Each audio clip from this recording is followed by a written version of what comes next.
Your employer did not need to ask about your finances. They already know, not everything, but enough. Enough to know how much pressure you are under, how dependent you are on this specific job, and how hard you are likely to push back when a salary number lands on the table. And they knew all of it before you ever sat down across from them. Here is a question most workers never think to ask. What does your employer actually know about your financial situation? Not what you told them directly, what they can reasonably infer from the data that flows naturally through the employment relationship.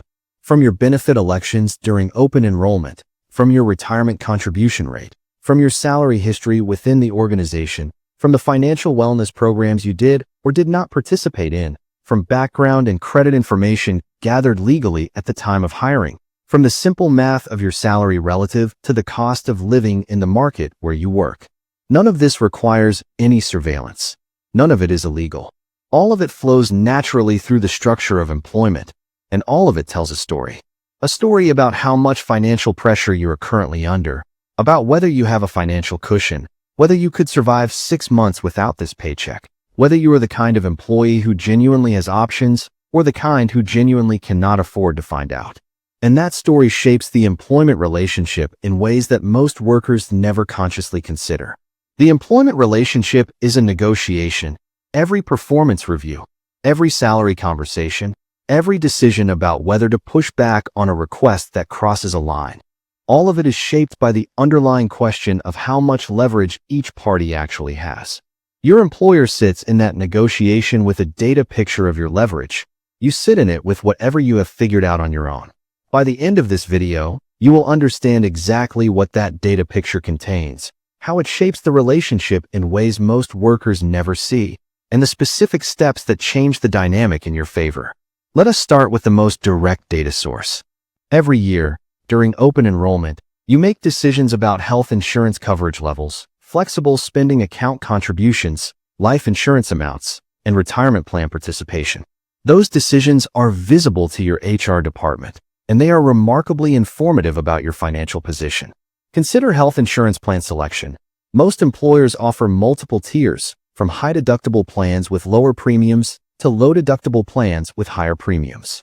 An employee selecting the highest premium, lowest deductible plan is signaling that they cannot absorb a large, unexpected medical expense, that the certainty of lower out-of-pocket costs is worth the higher monthly premium, even when the math does not always support that choice. An employee selecting the high-deductible plan paired with maximum HSA contributions is signaling financial sophistication and a financial cushion sufficient to absorb unexpected medical costs without strain. These are two different financial profiles, both visible in a single annual election form. Now, consider retirement contribution rates. The percentage of salary contributed to a retirement account tells an employer several things simultaneously. An employee contributing only the minimum to capture the employer match is signaling that maximum take-home pay is the binding constraint. An employee contributing at or near the annual maximum is signaling sufficient financial cushion that deferring income does not create immediate hardship. An employee contributing nothing at all is its own signal entirely. None of these readings are definitive on their own, but combined with the health insurance tier, the life insurance amount elected, and the FSA contribution level, they form a composite picture of financial pressure and financial cushion that is considerably more informative than anything you disclose directly.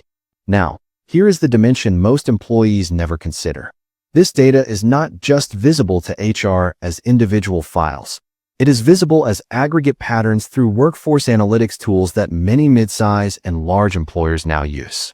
An HR system showing that 70% of a team elected the highest cost health plan and contributes at the minimum retirement rate tells a manager something about the financial vulnerability of their team, even if no individual file is opened.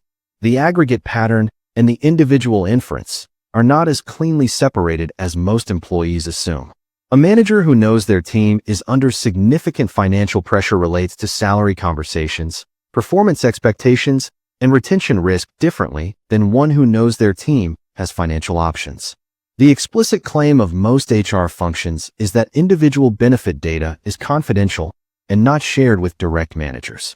That claim is largely accurate for individual records. It is less accurate for the aggregate patterns that workforce analytics surfaces routinely, and the line between aggregate pattern and individual inference is thinner than most employees realize. Now let us talk about what happens to the employment relationship when the employer has a clearer picture of your financial vulnerability than you realize. Start with salary negotiation. Research on salary negotiation outcomes consistently finds that employees who have a credible outside option, a competing offer, demonstrated marketability, or financial cushion that allows them to walk away, negotiate significantly better outcomes than employees who do not. This is not surprising. Negotiation is leverage, and leverage in employment comes primarily from one place: the genuine ability to leave, not the willingness to leave, the financial ability to tolerate a period of transition. An employee who genuinely cannot afford to lose their income for even 60 days has almost no negotiating leverage, not because they are a poor negotiator, but because the constraint is real and the employer can reasonably infer it from the data picture they hold. Now consider how this interacts with the benefit data. An employer looking at a worker who elected the most expensive health plan tier, contributes the minimum to retirement, and whose salary has been below market rate for several years has a reasonable basis for inferring that this employee has limited financial cushion. That inference shapes the negotiation, not through explicit calculation, but through the manager's intuitive sense of how much pushback they are likely to encounter and how far they actually need to go to retain this person. This is not malicious. It is the natural behavior of any party in a negotiation who has more information than the other side. Now extend this beyond salary to the broader employment relationship. Financial vulnerability affects whether an employee pushes back on an unreasonable request, whether they report a workplace problem that might create friction, whether they leave when a situation becomes genuinely untenable. A financially vulnerable employee is a more compliant employee, not by choice, but by constraint. The mechanism is simple. A person who cannot afford to say no, cannot say no. And the employer who understands this, even implicitly, relates to that employee differently than to one who clearly could walk out tomorrow and be financially fine for 6 months. Here is the dimension that most workplace discussions never reach. This dynamic does not stay static within a career. As an employee's financial situation improves, as emergency funds build, as investments accumulate, as financial cushion grows, their actual negotiating leverage changes. Not because the job changed, not because their performance changed, because the constraint that was limiting their negotiating power has been reduced. The employee who was financially vulnerable 5 years ago and is financially resilient today has fundamentally different leverage in the same employment relationship, even if nothing about the job itself has shifted. And here is something particularly useful to know. The employer may not have updated their mental model of that employee's financial position, which means the employee who builds financial resilience and then begins negotiating as if they have it often gets better outcomes than the employer expected to concede, because the employer's model of the employee's leverage was built on older data. Understanding this is one of the most practical and underappreciated effects of building personal financial resilience. It is not just about your finances. It changes the power dynamic of every professional relationship you are in. If understanding how your financial position shapes your workplace leverage just reframed how you think about building an emergency fund, stay with me. Because the benefit data layer is only one dimension of this. There is a second data layer. Information gathered legally at hiring and updated through the course of your employment that most workers never think about at all. And understanding it is more directly actionable than you might expect.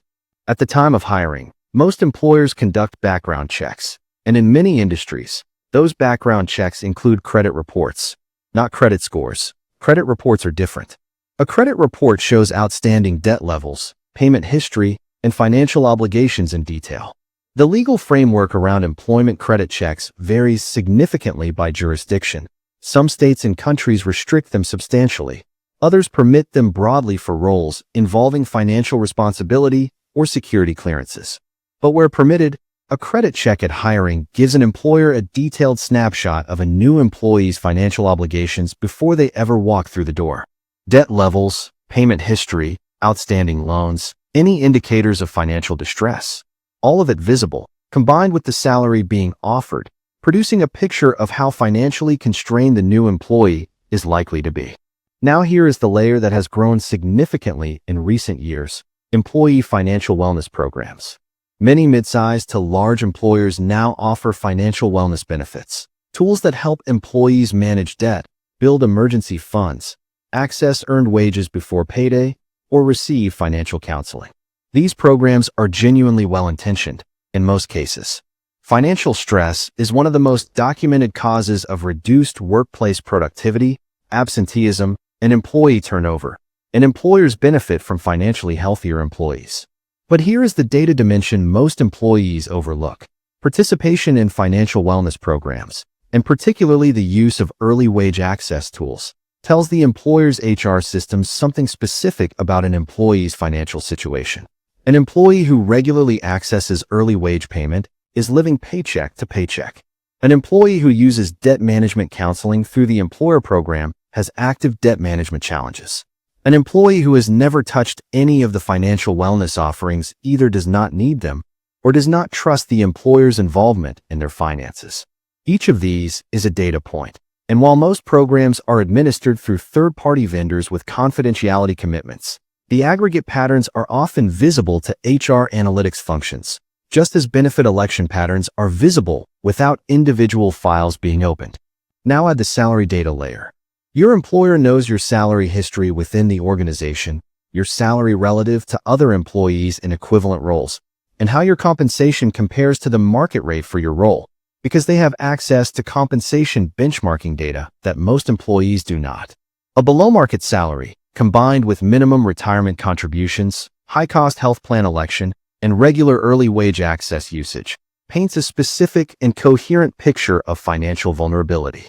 Without a single direct conversation about finances, without any surveillance, simply from the routine data that flows through the employment relationship, and that picture is not neutral in how it shapes what the employer believes about your leverage, your options, and your likelihood of staying, regardless of what they offer you. Here is what changes when you understand this dynamic clearly. Your benefit elections are a signal, and optimizing them is not just about your personal finances. It signals financial sophistication and cushion to the institution you work within. Contributing more to your retirement account, even a modest increase, signals that your take-home pay is not the binding constraint it might appear to be. Selecting a high-deductible health plan with maximum HSA contributions signals a financial cushion sufficient to absorb unexpected costs. These signals are secondary to the actual financial benefit of the underlying decisions, but they are real, and they change the data picture your employer holds about you. Second, building financial resilience, specifically an emergency fund equivalent to 3 to 6 months of essential expenses, directly changes your actual negotiating leverage, not the appearance of leverage. The genuine ability to walk away changes how you negotiate, even if you never mention it in the room. Your posture changes. Your willingness to hold a position changes. The employer who reads confidence in a negotiation does not always know its source, but the source is financial resilience. Third, know your market rate. Multiple free salary databases publish current compensation for most roles in most industries. Knowing your market rate closes the specific information gap on the compensation dimension that your employer holds and most employees do not. Walk into every salary conversation knowing that number, because your employer almost certainly does. Fourth, treat your financial position as a professional asset, not just a personal matter. The employee who is financially resilient shows up differently in every professional interaction, not because their skills changed, but because the constraint that was limiting their authentic professional judgment has been removed. That removal is the real benefit of financial resilience. It is not just what it does for your savings account. It is what it does for every room you walk into, where your financial position affects your actual freedom to act. Your employer did not need to ask about your finances. The data flows naturally through benefit elections, contribution rates, program participation, credit checks conducted at hiring, and salary positioning they know and you may not. None of it requires bad intent. All of it shapes the relationship in ways that favor the party with more information. Understanding this does not require resentment. It requires action. Build the emergency fund. Know your market rate. Optimize the benefit elections that signal financial sophistication. Change the information dynamic not by hiding your situation from your employer, but by genuinely changing your situation. Share this with one person who has ever accepted something at work because they felt they could not afford to push back. And if you want to keep understanding the systems operating quietly around your professional life, subscribe to Hidden Truth Files. Hidden no more.